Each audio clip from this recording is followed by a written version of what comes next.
Sébastien Cluzel, vous êtes donc agriculteur dans le Puy-de-Dôme. Vous venez donc de remporter ce prix d'honneur Veau-Mâle pour ce veau, l'Ascar. Alors décrivez-nous un petit peu cette bête. L'Ascar, c'est l'animal de l'année chez nous pour notre élevage, c'est-à-dire qu'il a des qualités hors normes, comme on a rarement vu chez nous, c'est-à-dire un très joli grain de viande, du dos, une grosse largeur d'épaule, toutes les qualités qu'on recherche dans une race à viande telle que le charolais. Et aujourd'hui, je pense que sans prétention, c'est pour ça qu'il a été primé cette année.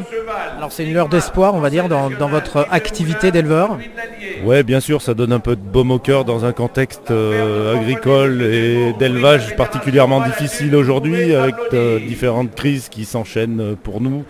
Et c'est vrai que malgré toutes ces crises, le fait d'avoir une récompense telle que celle-ci, ça met un peu de baume au cœur, ouais, c'est clair. Alors finalement, la FCO, vous avez été impacté sur cette zone de sécurité autour qui s'est déclenchée donc, dans l'Allier en premier temps. Oui, bien sûr qu'on a été impacté, puisque on est aussi des vendeurs de broutards, d'animaux qui partent à l'export pour l'Italie.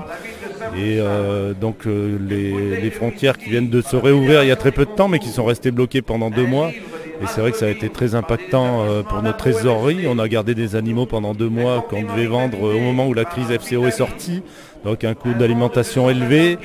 Et après avec un prix de vente aujourd'hui qui est catastrophique par rapport à une sortie de broutard qui se fait tout en même temps, quoi. Il y a un apport qui est énorme et une demande en face qui ne va pas. Donc aujourd'hui c'est vrai que ça a été très très impactant. Ouais. Alors malgré tout, vous voulez rester dans l'élevage, vous ne lancez pas dans la culture par exemple? Non, déjà pour plusieurs raisons, c'est-à-dire que nous dans notre zone Puy-de-Dôme, il est hors de question de faire que des céréales, l'élevage ça reste la seule production possible. Et puis malgré tout ça reste une passion, l'élevage de reproducteurs charolais, c'est transmis de père en fils dans la maison et oui, c'est une vraie passion. Maintenant la passion a ses limites, il faut qu'on en vive aussi et aujourd'hui ça devient de plus en plus compliqué. Une exploitation, décrivez-nous cette exploitation dans le Puy-de-Dôme.